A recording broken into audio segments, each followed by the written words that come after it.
नमः सर्वेभ्यः। अद्य वयं दशगणीवर्गस्य त्रयोविंशे पाठे लिट्लकारस्य तृतीयवर्गस्य धातूनां रूपाणि कथं भवन्ति इति पश्यामः। येनाक्षरसमाम्नायमधिगम्य महेश्वरात् कृत्स्नं व्याकरणं प्रोक्तं तस्मै पाणिनये नमः। वाक्यकारं वररुचिं भाष्यकारं पतञ्जलिं पाणिनिं सूत्रकारं च प्रणतोऽस्मि मुनित्रयं नमस्कृत्य तदुक्तिः परिभाव्य च वैयाकरणसिद्धान्तकौमुदीयं विरच्यते। किञ्चित् भागः एव अवशिष्टः लिट्लकारे। तत्र प्रक्रियादृष्ट्या धातूनां वर्गत्रयं कृतं। तत्र किं कारणम् इति इदानीं ज्ञातं स्यात्। प्रथमवर्गः सामान्यधातवः, द्वितीयवर्गे ये धातवः तेषाम् एकारादेशः। एकहल् मध्ये अत् ह्रस्व अकारः अस्ति, अनादेशादिः च अङ्गम्। अर्थात् प्रथम अङ्गस्य प्रथमवर्णस्य लिण् निमित्तकः आदेशः न भवति, अकारात् पूर्वं वा परं वा संयोगः नास्ति। तादृशः ह्रस्व अकारः यत्र धातौ अस्ति तादृशाः धातवः द्वितीयवर्गे भवन्ति। तृतीयवर्गे तु येभ्यः धातुभ्यः आम् प्रत्ययः विधीयते ते धातवः सन्ति। तत्र प्रथमवर्गस्य धातूनां रूपाणि ज्ञातानि। सामान्यतः पित्सु प्रत्ययेषु वृद्धिः अथवा गुणः भवति। अपित्सु प्रत्ययेषु गुणनिषेधः, असंयोगाल् लिट् कित् इति कित्वात् गुणनिषेधः भवति। तत्र सम्भवे सति अचिष्णुधातुभ्रुवाम् इति इयङ् उवङ् आदेशौ अथवा एरनेकाचो संयोगपूर्वस्य इति यण्, कदाचित् तु गमहनजनखनखसां लोपः इत्यादि कार्याणि, कित् ङित् निमित्तानि कार्याणि भवन्ति अपित्सु प्रत्ययेषु। द्वितीयवर्गे ये धातवः तेषाम् अत एकहल् मध्ये अनादेशादेर्लिटि थलिच सेटि इति सूत्रद्वयेन अभ्यासलोपः अकारस्य एकारादेशश्च विधीयते। सो ततान तेन तुः तेनुः तेनिथ इति रूपं भवति। तृतीयवर्गे ये धातवः तेषां विषये गतवर्गे दृष्टवन्तः। आम् इति प्रत्ययः अस्ति। तत्र चुर् चिन्त् एताभ्यां धातुभ्यां कास् प्रत्यया नाममन्त्रे लिटि। निच् प्रत्ययः आदौ क्रियते, चोरी चिन्ति इति निजन्तौ धातु, ताभ्यां कास् प्रत्ययात् आममन्त्रे लिटि इति सूत्रेण लिट्लकारे परे मध्ये आम् इति प्रत्ययः क्रियते। एध धातोः इजादेश्च गुरुमतोन् ऋच्छः, इजादि गुरुमान् धातुः, अतः तेन सूत्रेण आम् प्रत्ययः क्रियते।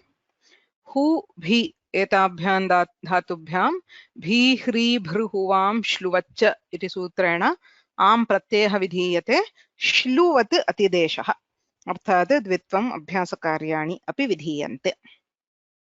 अयम् आम् प्रत्ययः आर्धधातुकः अजादिप्रत्ययः अस्ति, अतः अङ्गकार्याणि भवन्ति।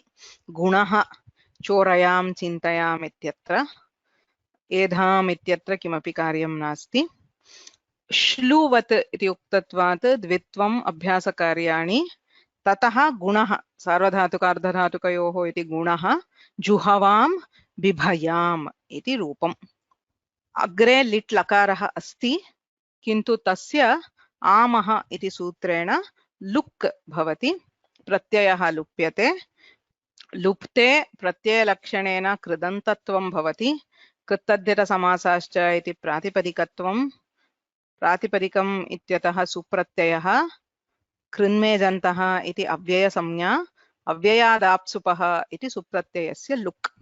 एधाम् इति इदानीम् एकं पदं, किन्तु विशेषः इदं पदं स्वातन्त्र्येण प्रयोक्तुं न शक्यते। किमर्थम्? अत्र आम् प्रत्ययं विधाय अन्ते पञ्चभिः सूत्रैः आम् इति प्रत्ययः विधीयते। कास् प्रत्यया नाममन्त्रे लिटि, इजादेश्च गुरुमतोन् ऋच्छः, दयायासश्च उष विद जागृभ्योऽन्यतरस्यां भी ह्री भृहुवां श्लुवच्च इति पञ्चभिः सूत्रैः आम् प्रत्ययं विधाय झटिति अग्रिमसूत्रेण कृञ्चानुप्रयुज्यते लिटि इति सूत्रकारेण उच्यते। कः अर्थः? अनुप्रयुज्यते, अनुप्रयोगः इत्युक्ते आम् प्रत्ययः क्रियते, ततः अव्यवहितपरत्वेन लिट् पराः कृभ्वस्तयः अनुप्रयुज्यन्ते इति सूत्रार्थः। आमन्तात्, आमन्तः यः शब्दः, तस्मात् लिट् पराः कृभ्वस्तयः, त्रयः धातवः कृ भू अस्, एते त्रयः धातवः कीदृशाः? लिट् पराः। सो कृ प्लस् लिट्, भू प्लस् लिट्, अस् प्लस् लिट्, एवं त्रयाणां धातूनां लिडन्तरूपाणि अनुप्रयुज्यन्ते. So wherever you do am for lit, immediately you have to follow it up with the lit lakara form of any of these three dhatus. अर्थः न भिद्यते. वस्तुतः इदं सूत्रं बहु सम्यक् अस्ति. तत्र विशेषरीत्या व्याख्यानमपि लिखितमस्ति सिद्धान्तकौमुद्यां. So we will just see the Siddhanta Kaumudi of Krinchanuprayujyate liti. Right?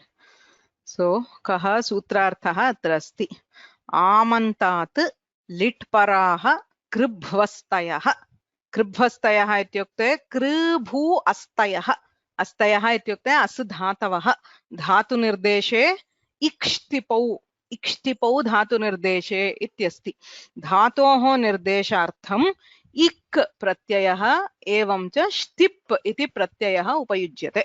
अर्थात् इदानीं भवतिः इत्युक्ते भूधातुः, अस्तिः इत्युक्ते अस् धातुः. सो अस्तिः, अस्ति, अस्तयः, कृ भू अस् एतेषां द्वन्द्वः. ततः ष्टिप् प्रत्ययं कृत्वा बहुवचनान्तम् अस्तयः, कृ भू अस्तयः इत्युक्ते कृ धातुः, भू धातुः, अस् धातुश्च इत्यर्थः. सो आमन्तात् लिट्पराः कृभ्वस्तयः अनुप्रयुज्यन्ते. आम् प्रत्ययवत् क्रियोनुप्रयोगस्य इति, आम् प्रत्ययवत् क्रियोनुप्रयोगस्य इति सूत्रे क्री ग्रहण सामर्थ्यात् अनुप्रयोगः अन्यस्य अपि इति ज्ञायते. इदानीं प्रश्नः, सूत्रे किमस्ति? क्री अनुप्रयुज्यते लिटि, क्री च अनुप्रयुज्यते लिटि इत्यस्ति. चकारः किमर्थः? पूर्वतन आम् अस्ति, क्री च अनुप्रयुज्यते लिटि, आम् प्रत्ययः क्रियते, तेन सह क्री अपि अनुप्रयुज्यते इत्यर्थः भवति. क्री इत्येव सूत्रे अस्ति. भू अस् इति कथमागतम् इति प्रश्नः. How did you get bhu and as? The sutra is only saying kri. The cha is not bringing in bhu and as, because the previous sutras, if you not have nothing to do with bhu or as. So if you look at the sutra krama here, the previous sutra is only talking about am. So kas pratyayat am. So the chakara is along with the am. That is, you do the am and you do the anuprayoga of kr. So it is the samuchaya of am and the anuprayoga. The chakara is not bringing in bhu and as. So how do you get those extra two dhatus is the question. So kribhvastayah anuprayujyante. Katham? So he takes it in two steps. First thing he says, we know that there is something else. How? Agre sutram asti, agre patamaha. आम् प्रत्ययवत् क्रियः अनुप्रयोगस्य इति सूत्रमस्ति. तेन सूत्रेण किमुच्यते? पदनिर्णयः. So we will go there and come back.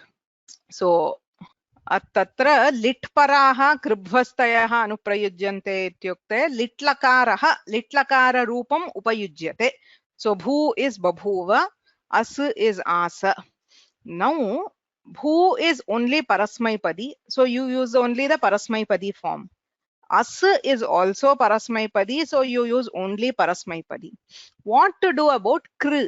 Kr has both chakara and chakre. Dukrunya karane iti ubhayapadi dhatuh. Tatra parasmaipadamapi asti, atmanepadamapi asti. Tatra kasya prayogah kartavyah iti prashne tat sutram asti. Am pratyayavat kriyah anuprayogasya. Kimuchyate? कृण्यः अनुप्रयोगस्य.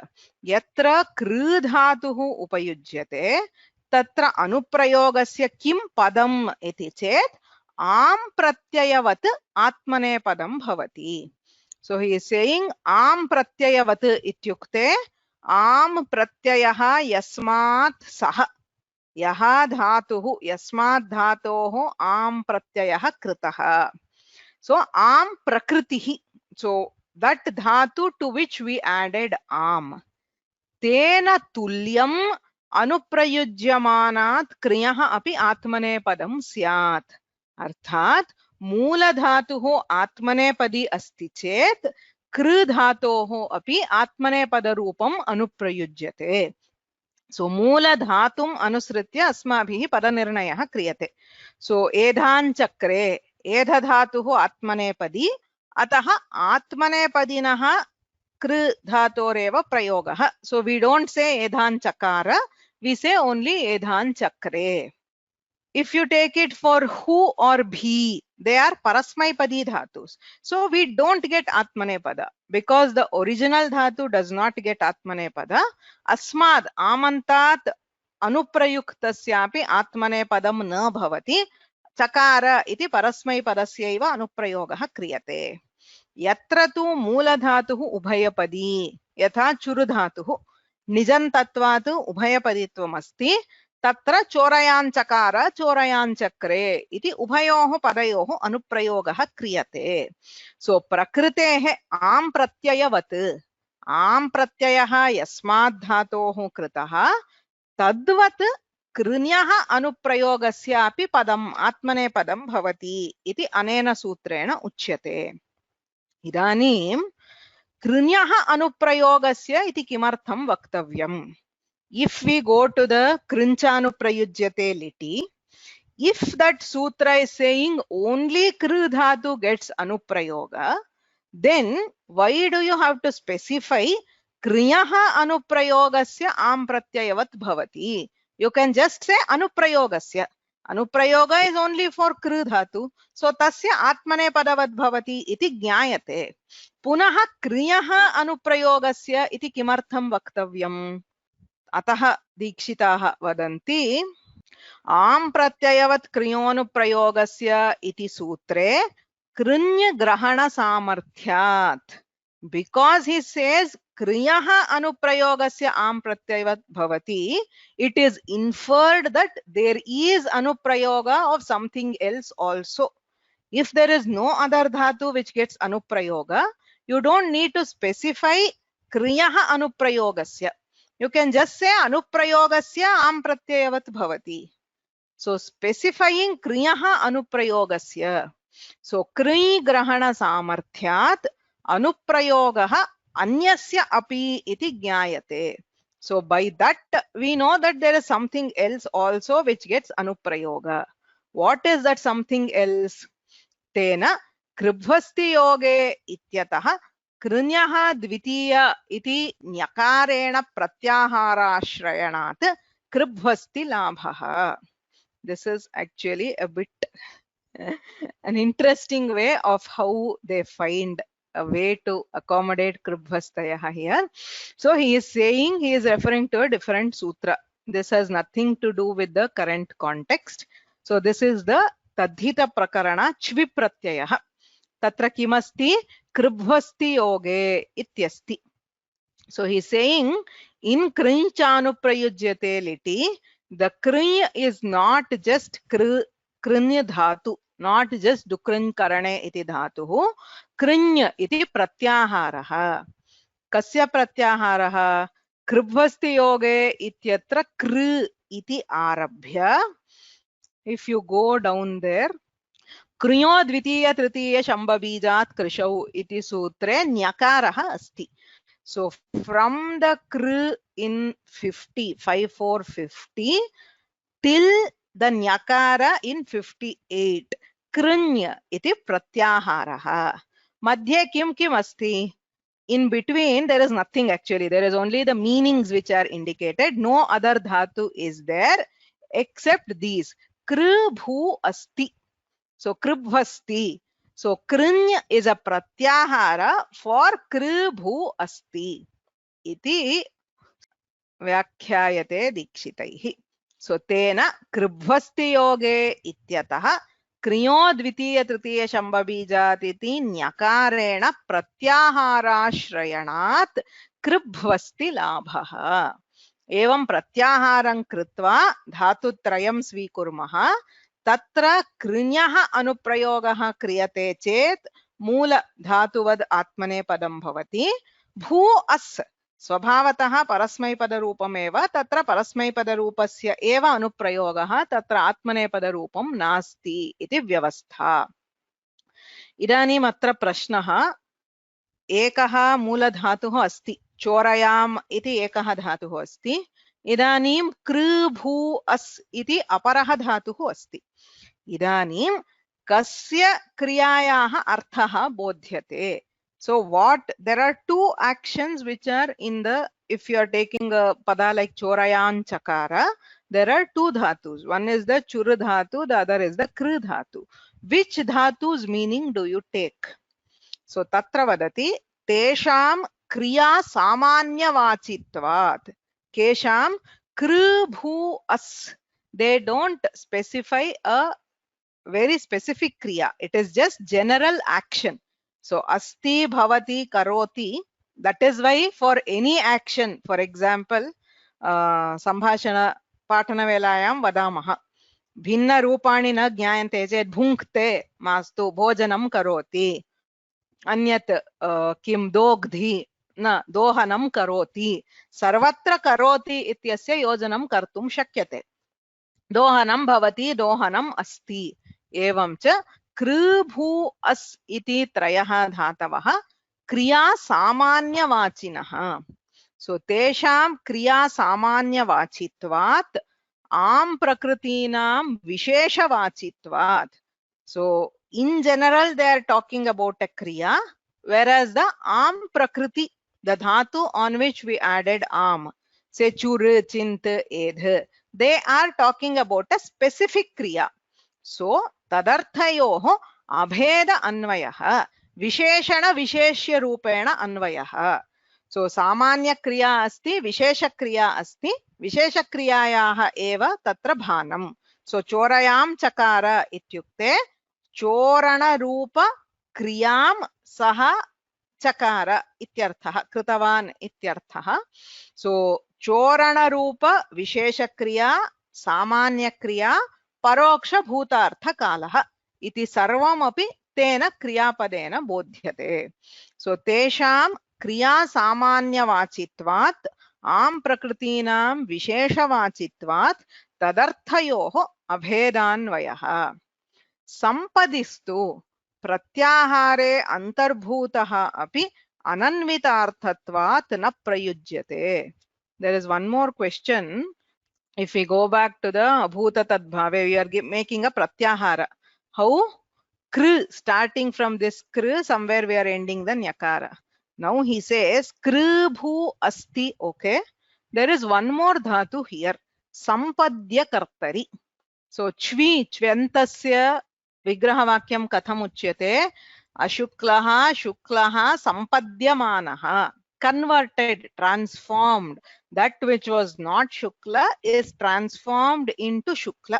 So sampadyate iti dhatuः अपि तस्मिन् प्रत्याहारे अस्ति. यदि इतः प्रत्याहारः आरभ्यते, अग्रे कदाचित् समाप्यते, मध्ये सम्पद्यते इति धातुः अपि अस्ति किल, तस्यापि अनुप्रयोगः क्रियते वा इति प्रश्नः. न क्रियते. संपदिस्तु प्रत्याहारे अंतर्भूतः अपि अनन्वितार्थत्वात्, since it does not relate to the current context, न प्रयुज्यते. अग्रे तु अग्रे क्रियः तु क्रियाफले परगामिनि परस्मैपदे प्राप्ते, he says आम् प्रत्ययवत् क्रियोनुप्रयोगस्य. Okay, so we will go back. There is for prakriya, all we need to know is you have to add the lit lakara of kru, bhu and as. So babhuva, asa, chakre. So for all, tatra bhu dhatohu parasmaipada rupanam eva anuprayogaha, asu dhatorapi parasmaipada rupanam eva anuprayogaha, kru dhatohu vishaye मूलधातुम् अनुसृत्य पदनिर्णयः. मूलधातुः आत्मनेपदी चेत् आत्मनेपदरूपाणामेव अनुप्रयोगः, परस्मैपदी चेत् परस्मैपदरूपाणामेव अनुप्रयोगः, उभयपदी चेत् उभयोः अनुप्रयोगः क्रियते इति व्यवस्था। इदानीं किं कर्तव्यम्? आमन्तं रूपं सिद्धं। भू अस् कृ एतेषां लिडन्तरूपाणि कथं भवन्ति इति ज्ञातव्यम्। भूधातोः ज्ञायते एव, we already know. So बभूव, बभूवतुः, बभूवुः, बभूविथ, बभूवथुः, बभूव, बभूव, बभूविव, बभूविम। सर्वत्र भुवो वुग्लुङ् लिटोः इति वुगागमः, ततः द्वित्वम् अभ्यासकार्याणि भवन्ति. Now when you add this to the edham plus babhuva, किमुक्तम् अस्माभिः? एधाम् इति पदम्. कथं पदम्? कृदन्तत्वम् आश्रित्य सुप्रत्ययः कृतः लुप्तः, तेन पदान्ते अनुस्वारः अस्ति चेत् मोनुस्वारः इत्यनेन तत्र अनुस्वारः भवति, पदान्तस्य मकारस्य अनुस्वारः भवति। ततः वा पदान्तस्य इत्यनेन विकल्पेन परसवर्णः, द अनुस्वारस्य ययि परसवर्णः वा पदान्तस्य, पदान्ते अनुस्वारः अस्ति चेत् विकल्पेन परसवर्णः भवति। अतः एधां बभूव इति मकारयुक्तं रूपम् अपि शुद्धम्, एधां बभूव इति अनुस्वारयुक्तं रूपम् अपि शुद्धम्. We get two forms because this makara is at padanta. How is it a padanta?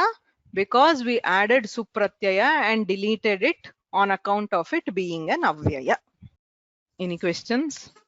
So edham babhuva, edham babhuvatuhu, edham babhuvuhu, edham babhuvitha, edham babhuvathuhu, edham babhuva, edham babhuva, edham babhuviva, edham babhuvima iti rupam. Agre asudhatuhu, असुधातोः केवलस्य लिट्लकाररूपाणि न भवन्ति. किमर्थम्? अस्तेर्भूः इति सूत्रमस्ति. आर्धधातुके विवक्षिते असुधातोः भू इति आदेशः क्रियते. अतः वस्तुतः असुधातोः लिट्लकाररूपं बभूव, बभूवतुः, बभूवुः इत्येव. किन्तु यदि अत्रापि भू इति आदेशः क्रियते, व्यर्थम, असुधातोः अनुप्रयोगः व्यर्थः. There is no point in saying asudhatu gets anuprayoga and then doing the same form as bhudhatu. अतः अनुप्रयोग विधान सामर्थ्यात् अत्र लिट्लकारे भू इति आदेशः न भवति. स्मर्तव्यं, केवलस्य असुधातोः लिट्लकार रूपं तु बभूव, बभूवतुः, बभूवतुः, बभूवुः इत्येव. आसा, आसतुः, आसुः इति नास्ति. अनुप्रयोगे एव अस्य एतेषां रूपाणां प्रयोगः भवति. तत्र यथा अदधातुः तथैव भवति. So it is the same as adhatu. Ada, adatuhu, aduhu. So asa, asatuhu, asuhu. So as, haladisheshaha, a as, ata adehe, a as, akasavarne dirghaha, as. So as, a, asa, asatuhu, asuhu, asitha, asathuhu, asa, asa, asiva, asima. So edham आसा अत्र अनुस्वारः न भवति. किमर्थं? मान्तस्य पदस्य अनुस्वारः हलि, हलि परे एव अनुस्वारः, अत्र अनुस्वारः नास्ति. एधामास, एधामासतुः, एधामासुः, एधामासिथ, एधामासथुः, एधामास, एधामास, एधामासिव, एधामासिमा इति रूपाणि. सौम्या भगिनी, in ashtadhyayi.com, why am I seeing the wrong thing? It is showing up as Ubhayapadi and there is a litlakara form for Atmanepadam also. Which one? For Asdhatu. Asudhatu. Maybe it is. Is it a mistake? It says Ase, Asate, Asire, Asishe, Asate, Asidve. No, it must be Asyati then, not the Asabhuvi. but even that is only Prathamagana. This is Prathamagana. It says Bhawadigana. So Prathamagana, as you can see, that is an Ubhayapadi. So the form there is asati, asataha asanti, latlakara. That is not the asti. But the litlakara forms of both are the same. Asa, asatuhu, asuhu. Is it? Yeah. Okay. That will be the same because you have asu, it will be the same. But here this has a specific meaning. The anuprayoga is the general asagata asabhuvi dhatu, which is the second gana. Okay. The last one we have is the kr dhatoho litlakara rupani. So kr dhatuhu anit asti. It is the first thing in krisrubhruvrs tudrusrushuvo liti. Ataha kasyapi lit pratyayasya idagamaha na bhavati. Okay. Dvitvam kr kr liti dhatoranabhyasasya atra vishishtam sutramasti urat. Abhyasakaryeshu idam sutramasti purvam asmabhihi na drishtam uhu. Uhu ityukte rikarasya. Like pitru becomes pituhu, r becomes uhu. Rikarasya. Abhyasa rikarasya. Abhyasasya iti adhikare asti. Ataha abhyasa rikarasya at akaradeshah bhavati iti sutrarthah. Abhyase rikarah asti chet akaradeshah bhavati. Urandraparah ityanena ar iti adeshah. So kr kr becomes kar kr. Idanim haladisheshah ityanena rephasya lopah ka kr. Kuhoshchuhu iti kakarasya chakarah chakr. So dvitve abhyasakarye krite chakr iti angam. Tataha lit pratyayah kriyante a atuhu uhu tha athuhu a va ma. So tha va ma trayanam api pratyayanam idagamaha na bhavati.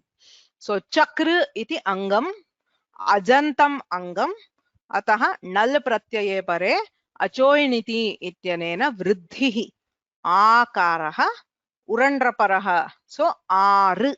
So chakra a becomes chakar a. So chakara.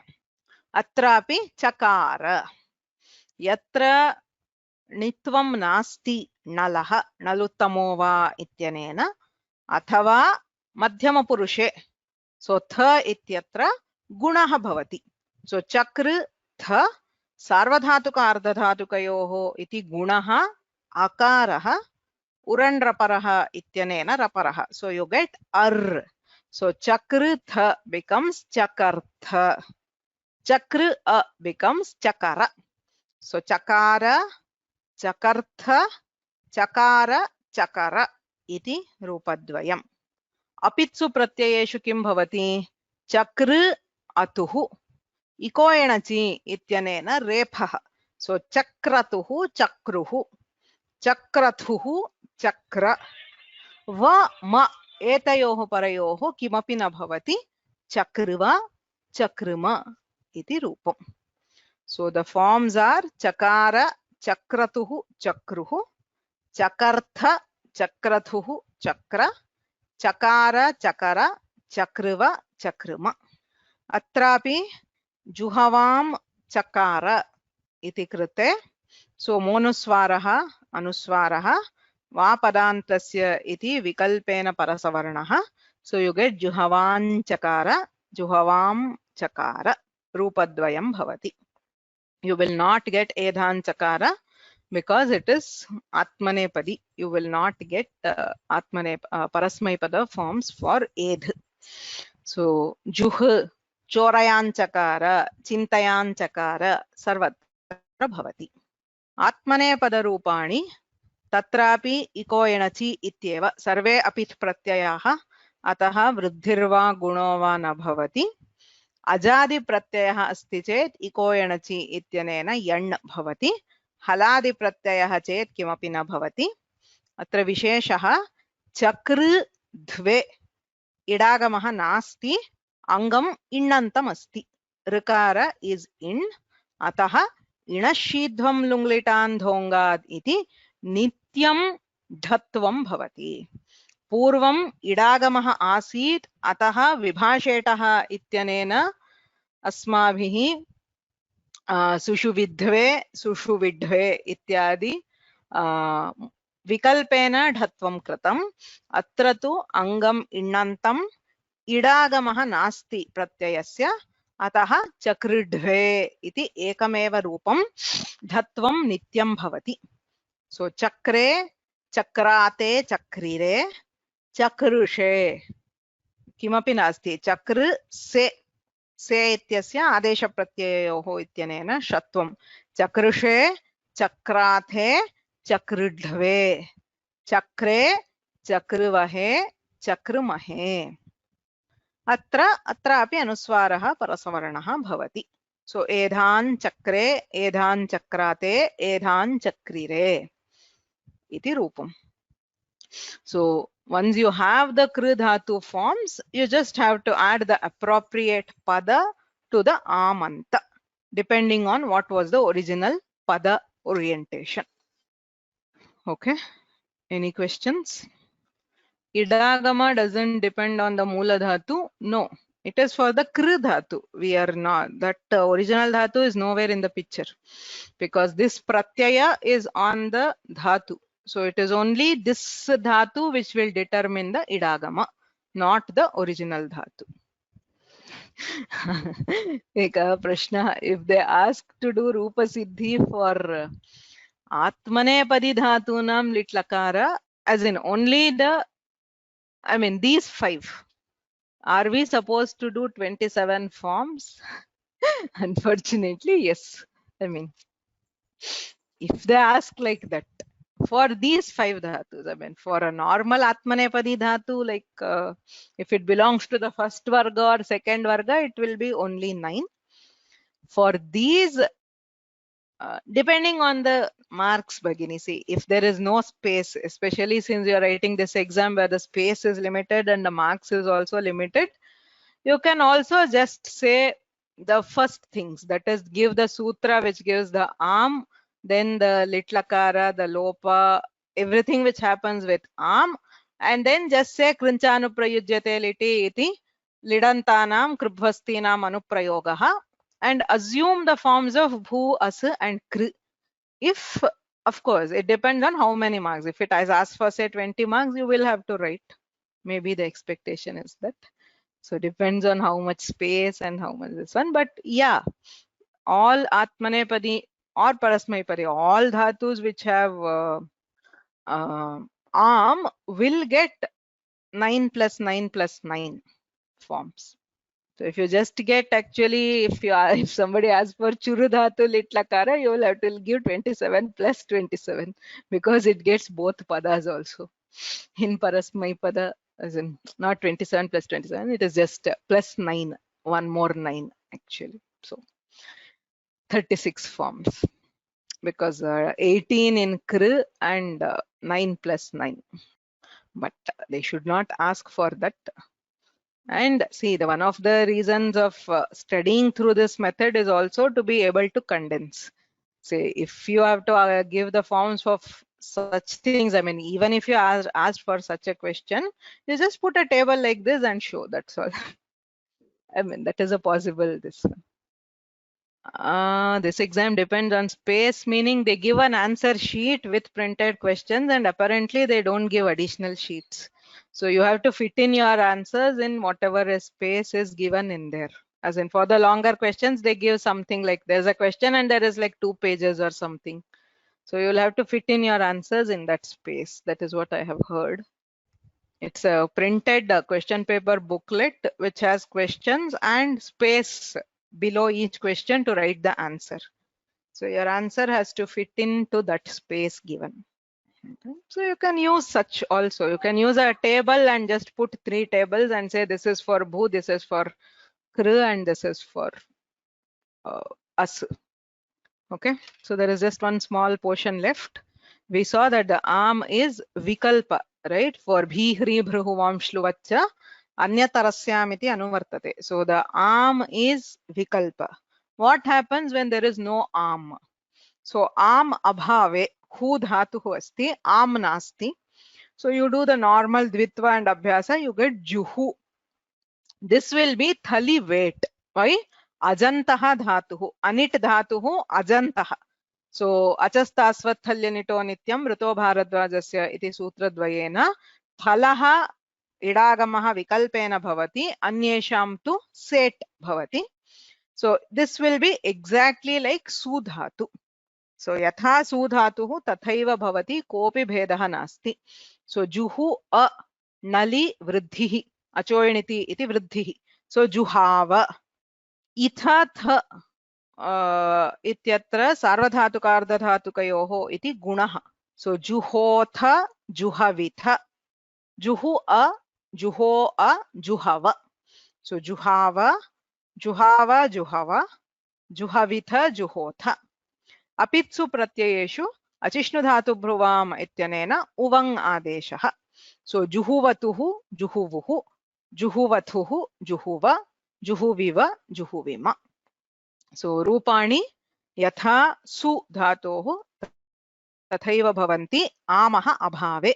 So वस्तुतः हु धातोः लिट्लकार रूपम् इत्युक्ते you get जुहावा जुहवामास जुहवां बभूव जुहवां चकार इति चत्वारि रूपाणि भवन्ति प्रतिप्रत्ययम्. So if for example they just say Juhu धातोः लिट्लकारे प्रथम पुरुष एकवचनं चतुर्णामपि रूपाणां सिद्धिः प्रदर्शनीया भवति. So आमः अभावे सामान्यं रूपम् आम ततः कृभ्वस्तीनाम् अनुप्रयोगः. समानरीत्या भी धातुः यत्र आम प्रत्ययः नास्ति सः अपि अजन्तः थलि वेट् भवति अन्यत्र सेट्. अस्यापि पित्सु प्रत्ययेषु वृद्धिः गुणः. अपित्सु प्रत्ययेषु एरनेकाचो असंयोगपूर्वस्य इत्यनेन यण् भवति. इकारान्तः असंयोगपूर्वः इकारः. अतः बिभाय बिभ्यतुः बिभ्युः बिभेथ बिभयिथ बिभ्यतुः बिभ्य बिभाय बिभय बिभ्यिव बिभ्यिव इति रूपाणि. So बिभाय बिभयां बभूव बिभयामास बिभयां चकार. बिभ्यतुः बिभयामासतुः बिभयां बभूवुः बिभयां चक्रतुः. सर्वत्र रूपचतुष्टयम्, but to remember those separately is not required. You just have, it is basically 4 different dhatus. Direct forms of the bhi dhatu, forms of bhu, as and kr. Samya Bhagini, for Parasmani Padam, you will get 4 forms. For Atmani Padam, you will only get 3. Is that what you said, or you will get? I didn't get that correctly. No. I mean, see, Atmanepadi is edh. Edh gets it compulsorily. So you will get only 3 forms. Wherever the am is compulsory, you will get only 3 forms. Wherever am is optional, you will get 4. Okay. No, also my question was, because you have 2 forms in Chakara and Chakra, right? Atmanepada and Parasmaipada. So here you have a Parasmaipada root, main root. So therefore you are getting 4 different forms. 2 in Kri, 1 in As and 1 in Bhu. If it was Atmanepadam, then the... No. It is not 2 in Kri. For this dhatu, are you talking about Bhi dhatu? It is not 2 in Kri. No. It will get only 1 in Kri. It will take the Parasmaipadam form, right? Yeah, it will take only Parasmaipada. So Bhu, As, Kri, 3 forms, and this one without am is 1 form. Oh, okay. Now what happens in the case of an Atmanepada dhatu? Say 10th Gana, you take an Atmanepada. 10th Gana is an Ubhayapadi dhatu. Right, so Chur is Ubhayapadi. So there you will get 4 all with am. That is, you will get Chorayam Babhuva, Chorayam Asa, Chorayan Chakara, and Chorayan Chakre. I mean, roughly. Okay, I'll tell you where my confusion is. Chit in 10th Gana is Atmanepadi dhatu, right? So Ubhayapadi. Oh, it says Atmanepadi. Maybe I got it wrong. Everything in the 10th Gana is Ubhayapadi because it is Nichascha. Except there are a few exceptions. but this one is, it is an Ubhayapadi dhatu. Because I'm seeing that it doesn't have the Parasmaipadi ending, the Chakara, Chakratuhu in the form. That is why I got confused. That is totally, I mean, unfortunately, that is totally unreliable in this, because that Prakriya generator, say if you, for example, if you take who, it doesn't even show the original form.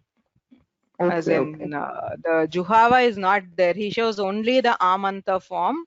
The Juhava is not there at all. Okay, so we just go by the rules. Yeah. So because it is, there are a lot of problems here. So as you can see here, it says Juhavan Chakara Tvai, Chakara Chakara. Okay, that is fine. But it doesn't show the original Juhava, Juhuvatuhu, Juhuvuhu. So both the forms and the Prakriya generator, he has taken it from some database available one. This was not developed by Nilesh himself. So I've talked to him. So he also said forms and this, there is a problem. So you have to go by the sutra, this one, how many forms we get and all that. Okay. So can you just summarize this big alone once? Bibhaya. So bhi dhatu. So if there is no am, we get vriddhi, right? If it is null, so bibhaya, bibhaya. If it is apit pratyaya, which is not nit, which is the thal and nalutamova, we get the guna. So bibhetha and bibhe itha ayadesha bibhayita. So apitsu pratyayeshu eranekacho sanyoga purvasya iti yan bhavati. So bibhyatuhu bibhyuhu. Bibhetha bibhayitha bibhyatuhu bibhya. Bibhaya bibhaya bibhiva bibhima. This is for no am. If there is am, you will get bibhayam babhuva, bibhayamasa, bibhayan chakara, and bibhaya. So now, so you can try deriving these forms. I didn't give the reverse. So giving, of course, the dhatu plus pratyaya or dhatu plus litlakara prathama purusha will give actually lots of options for all of these. So this is much simpler. You have the final form. You just have to derive these. Okay. So abhyasam kurvantu atra nava lakaraha samaptaha antimaha lung lakaraha eva shishyate. Right. So we will hopefully complete that in 2 or 3 more classes. Any questions? येनाक्षर समाम्नायम् अधिगम्य महेश्वरात् कृत्स्नं व्याकरणं प्रोक्तं तस्मै पाणिनये नमः. वाक्यकारं वररुचिं भाष्यकारं पतञ्जलिं पाणिनिं सूत्रकारं च प्रणतोऽस्मि मुनित्रयम्. मुनित्रयं नमस्कृत्य तदुक्तिः परिभाव्य च वैयाकरणसिद्धान्तकौमुदीयं विरच्यते. Thank you.